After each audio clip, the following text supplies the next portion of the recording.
Hey guys, what's up? My name is Rachel and welcome back to my channel, The Reading Otter 7. So today I thought I would do my summer wrap-up. I don't generally read a whole lot. I love books, don't get me wrong, that's why I'm on here. I love books. I wish I could read more, but I don't really get to. Especially because I've been gone all summer, so I thought I would do... school's about to start, so for me that's the end of summer. So I'm doing my May through, now, current, sorry, there's a fly in here. My May through now wrap up. So yeah, let's just go ahead and get into it. I'll give you like a quick summary and what I rated them, and yeah.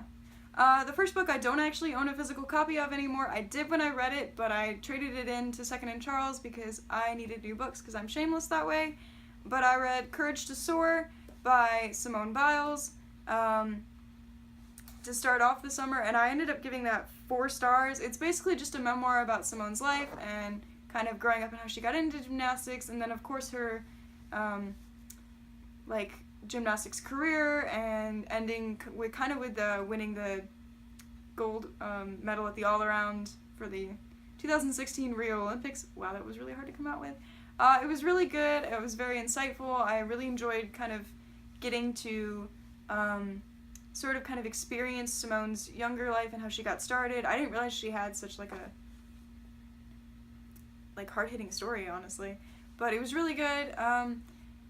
You can tell she's not a writer and that somebody probably helped her a lot, and that's kind of why I gave it 4 stars. I just didn't think it was like written super well, but I mean, you can't really say negative things about somebody's personal story, so I thought it was pretty good. So the next thing that I read, I actually have a copy of this one. So the second book that I read this summer, I read in May, and it was it was Disney After Dark. It's the first book in the Kingdom Keepers series by Ridley Pearson. I read this when I was younger, and I wanted to give it a reread and see if I still enjoyed it, and I did. I still give it 5 stars. This is about 5 kids. The main character's name is Finn, and they're all Disney Host Interactive, or DHIs, which also stands for Daylight Holographic Imaging. And so these kids were selected by Disney and the creative team at Disney, and they were created to be, not created, I'm sorry. They go and film so that Disney can use them as virtual guides in the park. So they film tour guide kind of, what's the word I'm looking for? Scripts, yes, like tour guide scripts, and they kind of analyze their movements, like when they're making video games. Yeah, like when they make video games and people put on the suits and they go with the green screens and it traps their movements. That's kind of what they do. The kids are host interactives that way, so they filmed and did that, and then they run independently in the park outside of the kids as tour guides throughout the day for guests and that kind of thing. And so something happens with the imaging, and Finn finds himself in the parks at night as his interactive self, but he knows what's going on. He can manipulate things around him, so he's basically his hologram in the parks after closing. And this wasn't supposed to happen, clearly, and he finds out that the other kids who go to different schools, which Disney did on purpose, have been experiencing the same things. And so they realize that there's someone trying to take over Magic Kingdom, and it's their job as the interactive host to stop them. And so they meet a cast member named Wayne who kind of helps them figure it out, and there's this big riddle they have to solve for Walt Disney that Walt Disney left behind because Disney knew this was going to happen. And so you kind of see that Disney didn't create them just to be guides. They knew something was going to happen, and Wayne kind of orchestrates that and helps the kids out. And it's just a really awesome middle grade story about these kids saving Disney, and I just think it's really fun and enjoyable, and I really enjoy the series, and I can't wait to continue it. My goal is to reread the series by the end of the year. And actually, I didn't read the entire series the first time I read it. I only read the first 4 books, and there are 7, so I'm really excited to see where the story goes, and I can't wait to jump back in. This is a really great story. I would definitely recommend the series to anybody. So the third thing I read this summer was actually an audiobook that I read with my sister, and it was The Last of August by Brittany... Never say your name right. I'm just gonna go for it, by Brittany Calvarallo. I have the first one, A Study in Charlotte, but this was the second one, and it was super good. I gave it 5 out of 5 stars. you'll find that I don't criticize books very harshly. Maybe I'll get more into that, maybe not. I don't know. I just go by pure entertainment value at the moment. But I am studying to be an editor, so that might change. But I gave this 5 out of 5 stars. I thought it was really great. I love the story. If you don't know what this series is, I'm not going to say too much because I don't want to spoil it for you because it is the second one. But it's based off of Charlotte Holmes and James Watson, or Jamie Watson. And they are basically like the great something or other, like granddaughter and grandson of Sherlock Holmes and, oh my god, John Watson. Thank you. And Dr. John Watson. And it's just a really cute story. They meet at a boarding school, kind of manufactured, you find out, by somebody. So, yeah, not necessarily coincidence that these two meet. And they kind of go on adventures and start solving mysteries. The Last of August was just a really good second book. I really enjoy the series, and I think she progressed the series really well. A lot of stuff happened in it that kind of caught you off guard, but also, like, not really, because it was loosely based on a Sherlock Holmes novel, at least this one was. The murder mimicked one of the murders in classic Sherlock Holmes, so you could kind of see, but it was still a really great, fun take on it. I love the relationship. Jamie Watson is he's like my fictional BF. Like, he really is. He's very nerdy and sweet, and their relationship is really cool, and to see their relationship progress was really awesome, so I super enjoyed it. So yeah, the fourth book that I read this summer, I actually listened to the audiobook of this as well, was The Hidden Oracle, which is the first book in the Trials of Apollo series by Rick Riordan. This was an awesome new series. I'm really enjoying where it's going. It circulates around our god Apollo, and he has fallen from grace, so to speak. He's been banished from Olympus and turned into a teenage boy by his father Zeus, and his punishment for something that he did, if you've read the Heroes of Olympus series, you kind of know what I'm talking about. It's mentioned Apollo does something and he kind of gets everybody in trouble, and so this is Zeus's way of making him pay for it. And so he has to go through these trials of Apollo. Clever series name there, Rick. And his first one is he has to find a demigod to, like, pledge his service to, and he ends up finding Meg. Meg kind of saves him in an alleyway when he first crash lands on Earth, and they go on this journey together to find the Hidden Oracle. I can't tell you which oracle that is, but it's not Delphi. There are more than one oracle. I know, blew my mind too.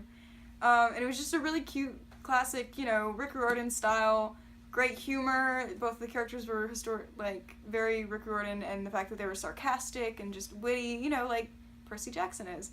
And so it was really fun to kind of see Apollo as a teenager. Apollo's always been my favorite god, so that was super fun for me. And it was just a really good story. I really loved, you can tell that he's setting up for a really good series, and so I'm excited to see where this goes. I know the second one's out, but I generally get these books for Christmas from my mom, so I have to wait. But that's okay. I'm still really going to enjoy it, and I can't wait to see where it goes. And the fifth book that I read this summer was another Olympic memoir, but oh well. And it was I Got This by Laurie Hernandez. I gave this 5 out of 5 stars. It was so cute. And yeah, it's obvious that she wrote it and she's only like 16, but it was so cute. I loved everything about it. It's along the same lines as Simone Biles. It's just kind of her story and her journey to the Olympics. And I just thought it was, first off, like, she's 16 and she's already achieved more in her life than I'll, like, ever achieve in my life. But I just loved Laurie Hernandez, and her writing style was really fun and cute, and you can really, like, feel and kind of see, like, her personality come out in her writing, which is my favorite part. I love her personality. She's so bubbly. They call her the human emoji. So it was a lot of fun. And I love that, actually, speaking of the human emoji, one of my favorite things about this book is at the beginning of every chapter, she put a different emoji that kind of, like, sums up the chapter. And I just thought that was super cute. I loved her writing style, and it was just so much fun. I just enjoyed her personality coming through, and it was really enjoyable. So 5 out of 5 stars all the way. The sixth thing that I read is not actually a book, but I'm going to count it because, why not? And it was Nightwing, The New 52, Volume 1. I know I'm a little behind because there's Rebirth out, but I just started getting into comic books, so I'm on 52. But this is the first volume, so it kind of sets up the story little bit of backstory on Nightwing, but not really because it is a part of another series that went into New 52 that I didn't even read because that's just too much. So I just decided to start with the New 52, but I really enjoyed it. Nightwing's always been one of my favorite DC characters, so it was really cool to actually like know his story because I've always just kind of liked him because I thought he was kind of cute. So, but I'm really enjoying his story. I'm excited to see where it goes. It left on a cliffhanger, and I have the second one, and I can't believe I haven't started reading it because it left on a cliffhanger. But I just really love the art style in this, first off. Like, it's kind of dark, but not, like, super dark. And I think it does a really good job. I mean, he's a Gotham City hero, so you would think it would be dark. But I just really enjoyed the art style as well. The story was really good. You can kind of see a romance coming up, which I'm trash for a side plot romance. Even in comic books, I think it's, yeah. So I'm excited to see where it goes in volume 2. So, yeah, very good. But I gave this 4 out of 4 stars. I just realized 4 out of 5 stars. I just realized I didn't say that. I gave this 4 out of 5 stars. So it could have been better. Like, I feel like some parts of the story were kind of predictable, but overall it was really enjoyable. And the last thing that I read in August, well, actually I read this in July, was When Dimple Met Rishi by Sinha Menon? I don't know. If you know how to pronounce it, leave it in the comments below, because I don't. But, yeah. This book was super cute. I gave it 5 out of 5 stars. This book took me on a ride, and I didn't expect it to. You know, I was thinking, man, this is going to be so overhyped. Like, everybody under the sun is talking about this book. It's going to be so overhyped. But I pre-ordered it anyway, because I'm trash. But, because, it sounded like cute, fluffy romance, and that's what I generally reach for. So I pre-ordered it, and my sister sent it to me in West Virginia, where I was this summer, and it was super cute. I read it in like 2 days, which is impressive for me. Believe me, it is. I read it the week that I was on vacation, and it was fantastic. I couldn't put it down, and I kept getting really frustrated, which is when you know a book is good.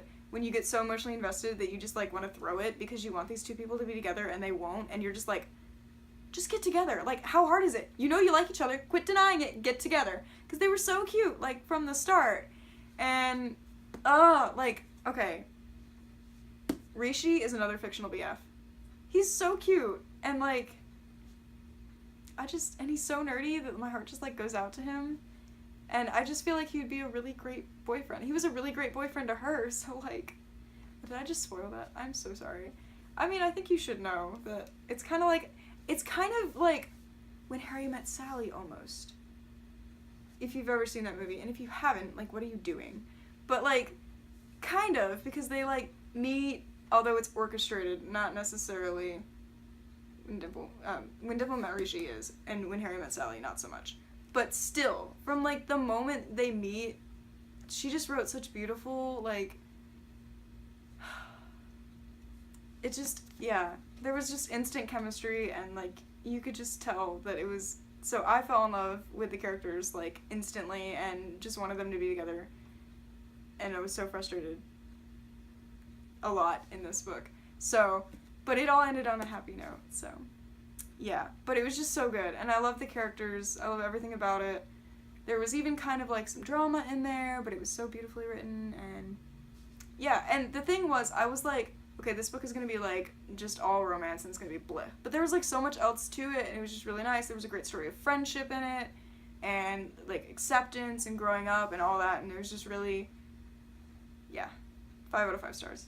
Definitely loved it. Perfect debut novel, in my opinion. If she writes anything else, I will be grabbing for it real quick. And, final remark, how cute is this cover? Okay? Like, this is so cute, and the back is the best part. Are you ready? Are you ready? If you haven't seen it, I don't know who you are, but I'm still gonna talk it out. Look at that! It's perfect! And this is a scene, like, in the story, so it's great. I love it. It's so good. Like, 5 out of 5 stars just for the cover art, okay? So good. Anyway, I could rave about this for, like, 2 hours, so I'm gonna stop now. So, yeah, but you need to read this. I'm thinking about doing, like, a spoiler review, like a full review of this, because I loved it so much that I really could. So, yeah. Check it out. Alright guys, well that's it for everything I read this summer. I only got to read 7 books, but that's because I was super busy, and I'm hoping to do better this fall. We'll see what happens. So, also, I'm probably just going to do seasonal wrap-ups just because I don't get a chance to read a whole lot. I'm working 2 jobs, and I have 5 classes in college starting this Wednesday, so it's going to be a little rough, but I'll try to get as much done as possible, and I'll always have videos because I'm a pre-filmer. That's just who I am. So I'll see you guys next time. Bye.